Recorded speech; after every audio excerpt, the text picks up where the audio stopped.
معراج شریف کے حوالے سے پچھلے جمعۃ المبارک کے موقع پر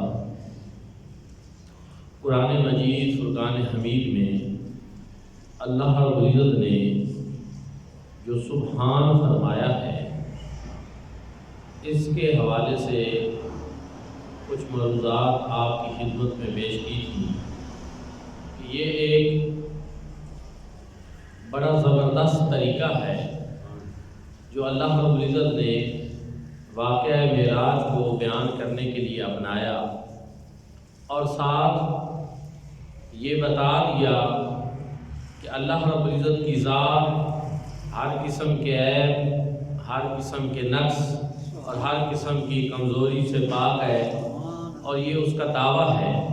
اور اس کی دلیل کیا ہے؟ الذی اسریٰ بعبدہ لیلا من المسجد الحرام الی المسجد الاقصی۔ یہ اس کی دلیل ہے معراج شریف کہ معراج شریف کو دیکھو اور پھر تمہیں پتہ چلے گا کہ اللہ رب العزت کتنی قوتوں کا حامل ہے، رب تعالیٰ کتنی قدرتوں والا ہے۔ یہاں میں ایک دو اور چیزیں واضح کر کے آگے چلتا ہوں کہ وہ حضرات جو یہ کہتے ہیں کہ اتنے جلدی اور اتنے تھوڑے سے وقت میں اتنی بڑی سیر کا ہونا یہ کیسے ممکن ہے، اس طرح کے جو اعتراضات کرتے ہیں ان کو ہم ہی کہتے ہیں کہ ایک اللہ رب العزت کا قانون ہے اور ایک اللہ رب العزت کی قدرت ہے۔ قانون کا اطلاق ہمیشہ ہوتا رہتا ہے، لیکن رب تعالیٰ اپنی قدرتوں کا اظہار بھی جب چاہیں فرماتے رہتے ہیں۔ اب قانون کیا ہے رب تعالیٰ کا کہ ماں اور باپ کے واسطے اور وسیلے سے ہر انسان پیدا ہوتا ہے، یہ اللہ پاک کا قانون ہے۔ لیکن رب تعالیٰ کی قدرت کیا ہے کہ جب اس نے چاہا بغیر ماں اور بغیر باپ کے جناب آدم علیہ السلام اور جناب مائی حوا سلام اللہ علیہا کو پیدا کر، یہ اس کی قدرت ہے۔ اس نے جب چاہا تو ایسا کر دیا اور اپنی قدرت کا اظہار فرما دیا۔ اسی طرح قانون یہی ہے کہ ماں اور باپ کے واسطے اور وسیلے سے انسان پیدا ہو، لیکن جب اللہ تعالیٰ نے چاہا تو حضرت عیسیٰ علیہ السلام کو بغیر باپ کے پیدا فرمایا، یہ اس کی قدرت ہے۔ اب دوستان ذی وقار اللہ رب العزت کی قدرت کا انکار ایک مسلمان تو کر ہی نہیں سکتا۔ ہمارا تو یہ عقیدہ اور ایمان ہے کہ ان اللہ علی کل شیء قدیر، اللہ رب العزت ہر چاہے پر قادر ہیں، اور رب تعالیٰ اپنی قدرتوں کا اظہار بھی فرماتے رہتے ہیں۔ یہ معراج جو ہے یہ قانون کے مطابق نہ صحیح لیکن رب تعالیٰ کی قدرت کے مطابق ہے۔ رب تعالیٰ نے اس میں اپنی قدرت کا اظہار فرمایا اور جب چاہا اپنے عبد خاص کو اپنی طرف بلا لیا۔ دوستان ذی وقار ایک اور چیز بھی ہے، حدیث مبارکہ میں موجود ہے کہ شیطان آن کی آن میں زمین کے مغرب سے مشرق پہنچ جاتا ہے، شمال سے جنوب پہنچ جاتا ہے اور لوگوں کے دلوں میں وسوسہ اندازیاں کرتا ہے۔ ایک شیطان ہے اور وہ پوری دنیا میں جہاں چاہے آنے وحد میں پہنچ جاتا ہے، وسوسہ اندازی کرتا ہے۔ ہم نے بھی کہا عجیب بات ہے، اپنی اپنی قسمت کی بات ہے اور اپنے اپنے نصیب کی بات ہے کہ اعتراض تو شیطان کی اس قوت پہ ہونا چاہیے تھا کہ اس کو یہ حاصل ہے یا نہیں ہے، اس کو یہ طاقت حاصل ہے کہ نہیں ہے، کیا وہ ایسا کر سکتا ہے یا نہیں۔ لیکن کیا کبھی آپ نے شیطان کے حوالے سے کسی کا کوئی ایسا اعتراض سنا؟ نہیں سنا۔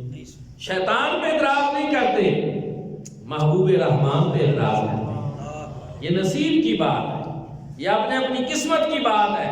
ہم کہتے ہیں ارے ظالموں، شیطان کا اتنا جلدی دنیا میں آنا اور جانا اور ایک جگہ سے دوسری جگہ پہنچنا یہ تم تسلیم کر لیتے ہو، لیکن جب رب تعالیٰ اپنے محبوب کو چاہے اور اپنے پاس بلانا چاہے تو پھر اس میں میں کون سی چیز مانے ہو سکتی ہے، کون سی چیز رکاوٹ بن سکتی ہے، کون سی چیز ہے جو اس کو ناممکن بنا سکتی ہے۔ یہ اللہ رب العزت جب چاہے اپنے محبوب کو اپنے پاس بلا لے۔ دوستان ذوالفقار، یہی وجہ ہے کہ شیطان کی اتنی قوت اور طاقت کو لوگوں نے مان لیا، اور انہی لوگوں نے جب حضور علیہ السلام کی عظمت و شان کی باری آئی تو اس کا انکار کر دیا۔ یہ بڑے عجیب بات ہے، اور یہ میں تو کہوں گا کہ یہ ایک بدبختی کی بات ہے، یہ خوش نصیبی والی بات نہیں۔ الحمدللہ اہل سنت والجماعت ہم وہ ہیں کہ جو اللہ رب العزت نے اپنے محبوب کو عظمت و شان عطا فرمائی ہے، ہم ان سب کو تسلیم کرتے ہیں۔ اچھا ایک اور چیز، جی زمین سے کسی کا آسمان کی طرف جانا یہ ممکن نہیں ہے۔ کرہ نار ہے، کرہ برودت ہے، اور کرہ نار ایک آگ کا کرہ ہے، اور کوئی چھوٹا سا نہیں، بہت زیادہ ایریا ہے جس میں آگ ہی آگ ہے، جو جائے گا جل کر راکھ ہو جائے گا۔ کرہ برودت ہے جس میں ٹھنڈک ہی ٹھنڈک ہے، اور جو جائے گا برف بن جائے گا۔ تو اس لیے انسانی سلسلوں کا تو یہ ممکن نہیں ہے۔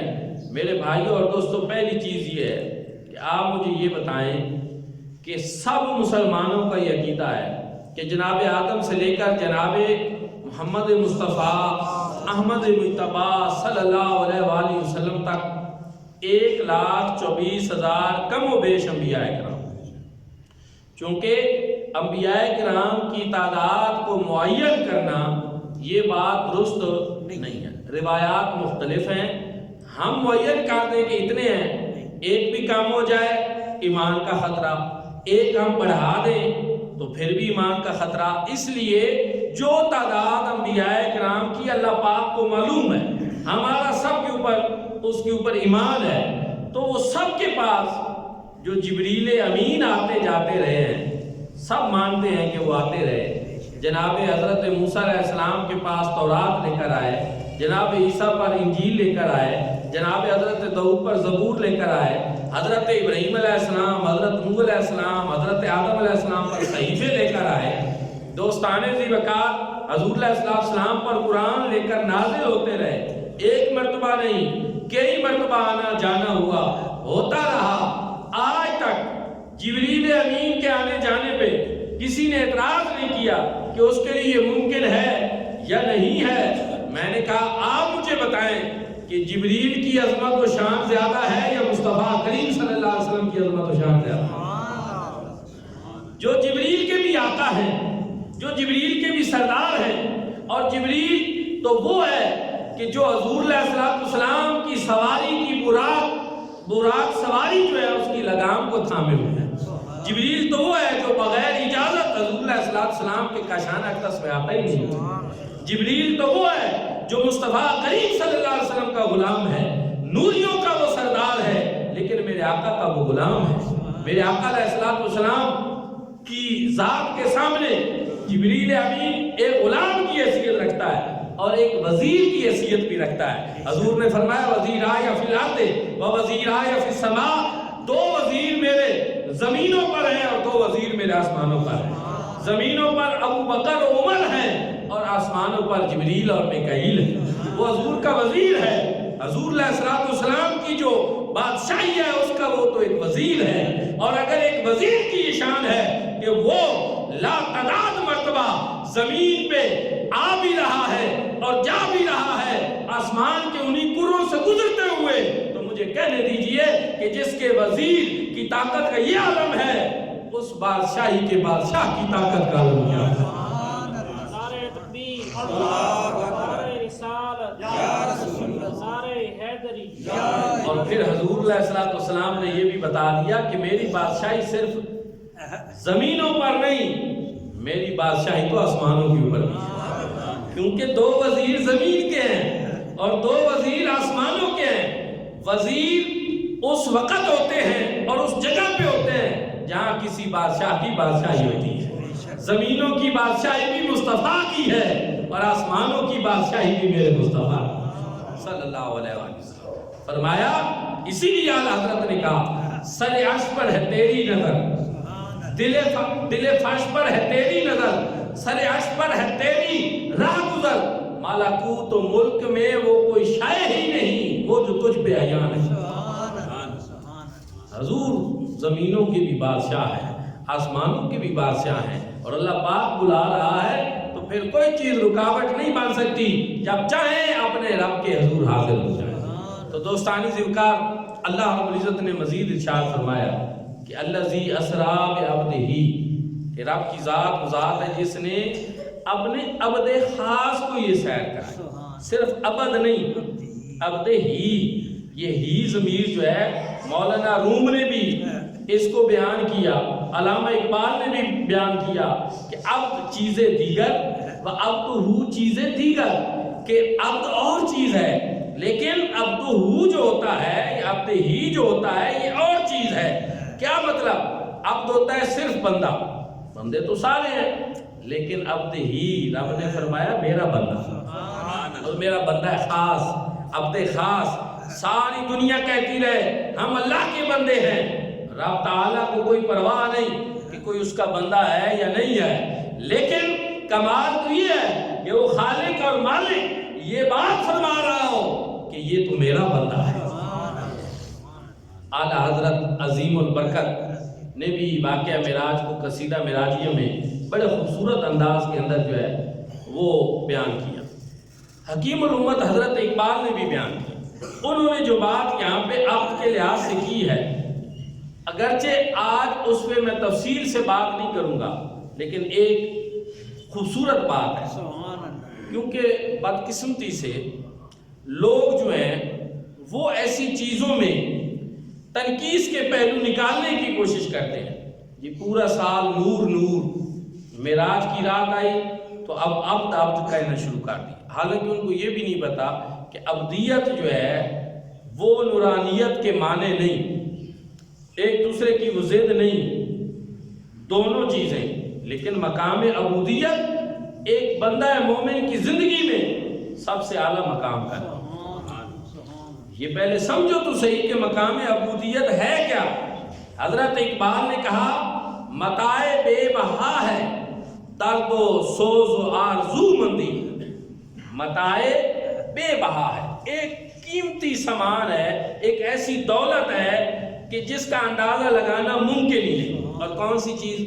درد و سوز و آرزو مندی، انسان کے دل میں تڑپ ہو اللہ پاک، ایک درد ہو، ایک سوز ہو، اور رب تعالیٰ سے ملنے کی آرزو ہو اور چاہت ہو۔ یہ کوئی عام بات ہے، یہ بہت بڑی بات ہے۔ پوچھے جناب آدم سے جس طرح رب تعالیٰ کے قرب سے جب یہاں دنیا میں آئے تو پھر کس طرح روتے رہے، کیسا درد جاگا اللہ پاک کی محبت کا۔ یہ ایک اور چیز ہے، اگر کسی کے دل میں یہ چنگاری نہیں تو ہم اس کو ایک بات کیسے سمجھا سکتے ہیں؟ میرے بھائیوں اور دوستو، یہ تو وہی سمجھتے ہیں جو اللہ والے ہیں، جو اللہ کی محبت میں تڑپتے ہیں، جو اللہ رب العزت سے لو لگاتے ہیں، جو اللہ رب العزت کے نام پہ اپنا سب کچھ قربان کر دیتے ہیں۔ جنا دکھاں میں دل بر راضی سو انہ تو آرے دکھ قبول محمد بخشا شالا راضی رہن کیا۔ دوستانی ذکر متاع بے بہا ہے درد و سوز و آرزو مندی، مقام بندگی دے کر نہ لوں شان خدا۔ حضرت اقبال، اور یہ قرآن و سنت کی روشنی میں یہ شعر پڑھ رہا ہوں، فقط ایسی بات نہیں، انہوں نے کہا کہ ہم تو بندے ہیں اور اللہ پاک کی بندگی کرنے والا بندہ بن جائے، کہ انسان کا لمحہ لمحہ رب کی رضا میں گزرے، مقام عبودیت میں گزرے، اس کی بندگی کرتے ہوئے گزرے، تو ہم نے دنیا کی بادشاہیوں کو کیا کرنا۔ یہ جو ہے نا نالو شان خداوندی، یہ خداوند کا لفظ جو ہے فارسی میں بادشاہی کے معنی میں استعمال ہوتا ہے، بادشاہی کے معنی میں، دوسرے لفظوں میں یہ غرور اور تکبر کے لیے بھی استعمال ہو سکتا ہے۔ تو ہم اس کو بعض مرتبہ اللہ رب العزت کے لیے بھی خداوند تعالیٰ کہہ دیتے ہیں، لیکن یہ بادشاہی کے معنی میں بھی استعمال ہوتا ہے۔ جس طرح ایک اور مقام پہ ایک شاعر نے کہا جو کرنی ہے جہانگیری محمد کی غلامی کر، عرب کا تاج سر پہ رکھ خداوند عجم ہو جا۔ مطلب کیا ہے کہ تم اجمیوں کا بادشاہ ہو جا اور عرب کا تاج سر پہ رکھ لے۔ حضور صلی اللہ علیہ وسلم کی غلامی جو ہے اس کا تاج اپنے سر پہ رکھ تو تو پھر تو عجم والوں کے لیے بادشاہ ہو جائے۔ تو یہ بادشاہی کے معنی میں ہے۔ وہ کیا کہتے ہیں کہ متاع بے بہا ہے درد و سوز و آرزو مندی، مقام بندگی دے کر نہ لوں شان خدا۔ جب اللہ رب العزت کی بندگی کا شرف انسان کو نصیب ہو جائے تو اور پھر کیا چاہیے، کیونکہ یہ تو وہ مقام ہے کہ خودی کو کر بلند اتنا کہ ہر تقدیر سے پہلے خدا بندے سے خود پوچھے بتا تیری رضا کیا ہے۔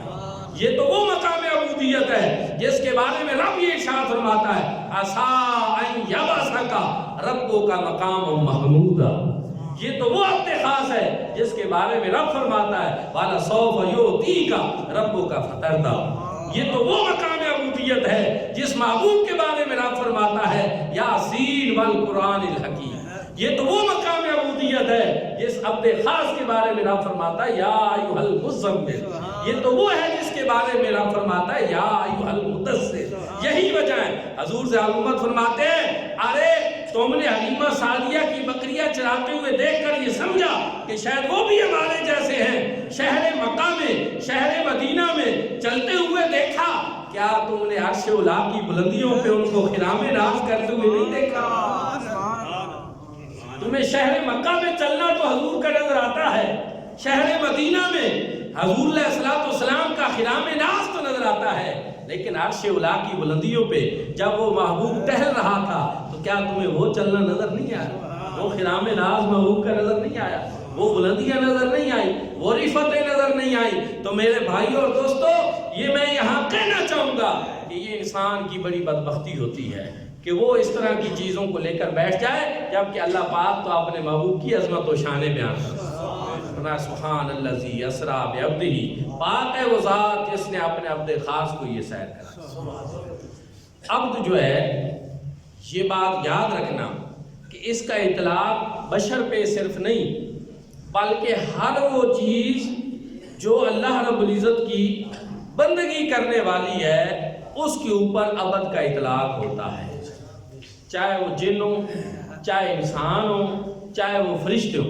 قرآن مجید فرقان حمید میں اللہ رب العزت نے ارشاد فرمایا ما خلقت الجن والانس الا لیعبدون، کہ ہم نے جنوں اور انسانوں کو پیدا نہیں کیا مگر اپنی بندگی کے لیے۔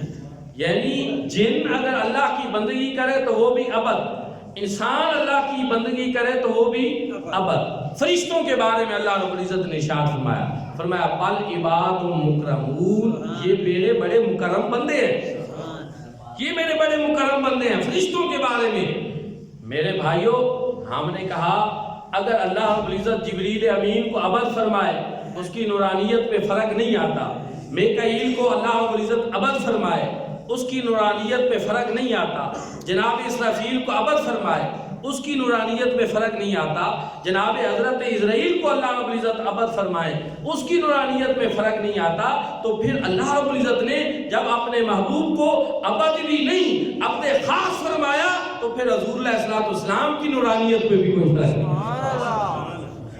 کیونکہ عبد اور چیز ہے اور عبدہ اور چیز ہے۔ این سراپا انتظار، اون سراپا منتظر، مولانا روم کہتے ہیں۔ لیکن یہ چیزیں دیکھنے کے لیے اور سمجھنے کے لیے بھی تو مولانا روم جیسی آنکھ ہونی چاہیے، حضرت اقبال جیسا ذوق ہونا چاہیے۔ یہ تو نہیں کہ جو بھی ایسا ہی ہو۔ تو فرمایا سبحان الذی اسریٰ بعبدہ، پاک ہے وہ ذات جس نے اپنے عبد خاص کو یہ سیر۔ پھر اس عبد کے قرآن مجید فرقان حمید میں موجود ہونے نے یہ مسئلہ حل کر دیا کہ معراج جسمانی تھا یا روحانی تھا۔ کچھ روایات ہیں کہ حضور علیہ السلام کا معراج جو ہے وہ روحانی تھا اور وہ روایات بھی ہیں۔ کچھ وہ ہیں کہ جن میں خواب میں حضور علیہ السلام نے معراج کیا، وہ بھی ٹھیک ہیں، لیکن جس معراج کی ہم بات کر رہے ہیں یہ معراج روحانی اور منامی یا خواب والا نہیں بلکہ یہ معراج جسمانی تھا۔ اب کیوں معراج النبی صلی اللہ علیہ وسلم کے بارے میں ہمارا یہ عقیدہ ہے کہ وہ روایات جن میں حضور علیہ السلام کے روحانی معراج کا ذکر ہے وہ بھی درست، خواب کے جن میں ذکر ہے وہ بھی درست، جسمانی کا جو ہے وہ بھی درست۔ کیوں؟ اس لیے کہ حضور علیہ السلام کو ایک مرتبہ معراج نہیں ہوا، کئی مرتبہ ہوا، لیکن آج ہم جس معراج کی بات کر رہے ہیں یہ معراج روحانی اور منامی نہیں، یہ معراج جسمانی ہے۔ اس پہ خود قرآن مجید فرقان حمید کی بہت بڑی دلیل یہی لفظ عبد ہے، اسرا بعبدہ۔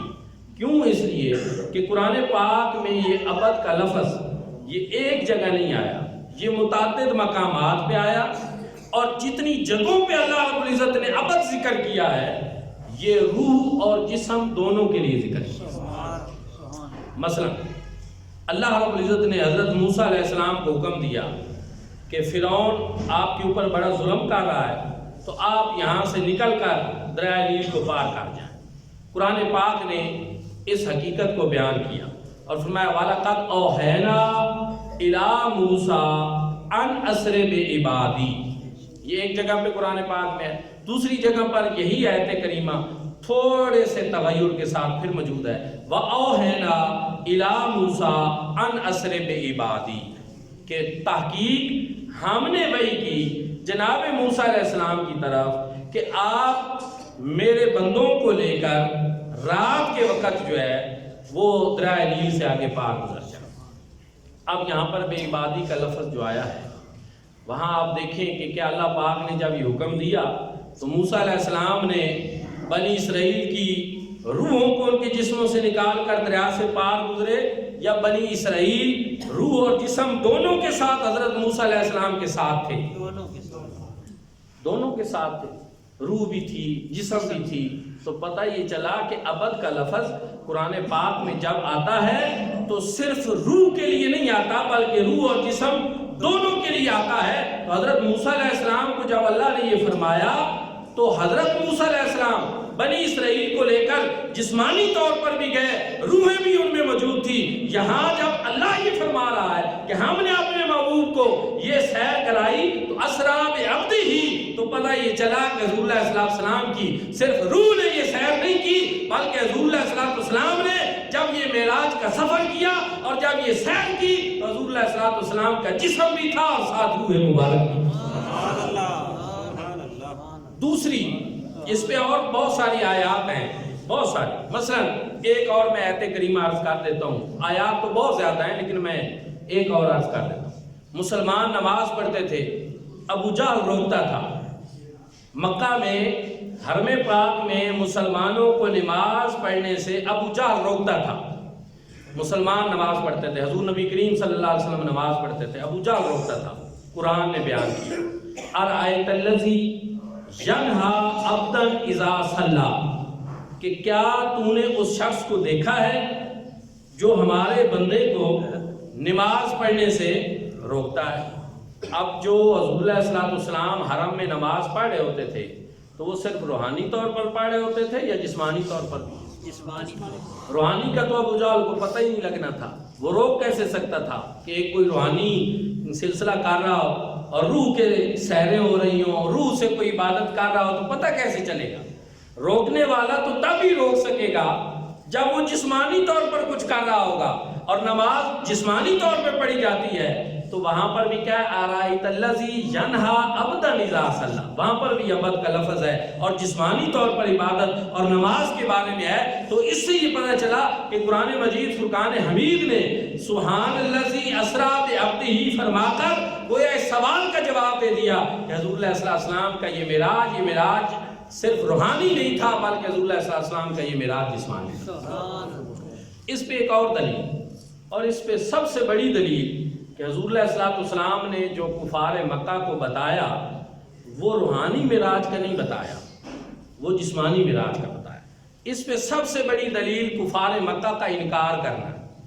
مثلا ایک بندہ یہی دعویٰ خواب کا کر دے کہ میں خواب میں رات کو سویا تو خواب میں مسجد حرام سے مسجد اقصیٰ گیا، پھر عرش اولیٰ کی بلندیوں پہ بھی پہنچا، سارا وہ معراج کا سفر بیان کر دے کہ خواب میں ایسا ہوا، تو کفار مکہ بھی اس بات پہ اعتراض نہیں کر سکتے، کیونکہ خواب میں روحیں تو سیر کرتی رہتی ہیں۔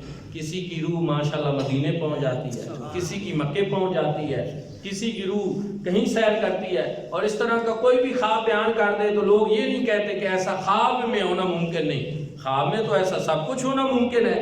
تو پھر کفار مکہ نے، ابو جہل نے، جو دوسرے دن صبح سویرے جا کر حضرت سیدنا صدیق اکبر کو پکڑ کر ان کو جو کہا کہ اب بتاؤ اگر ایسا کوئی دعویٰ کرے تو وہ سچا ہے یا جھوٹا ہے؟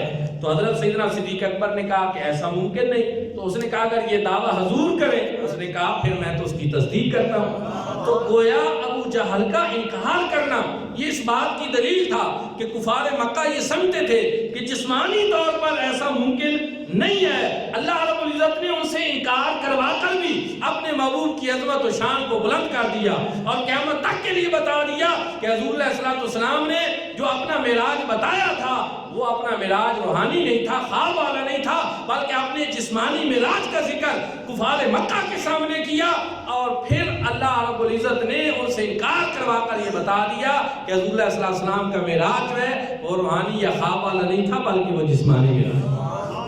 تو یہ میرے رب کی شان ہے کہ کئی مرتبہ ایسے ہوتا ہے کہ منکر جب کوئی اعتراض کرتا ہے تو وہ مخفی شانیں جو پہلے کسی پہ عیاں نہیں ہوتی اس کے جواب میں وہ بھی عیاں ہوتی ہیں، وہ بھی ظاہر ہو جاتی ہیں۔ تو فرمایا سبحان الذی اسریٰ بعبدہ لیلا، رات کے چھوٹے سے حصے میں۔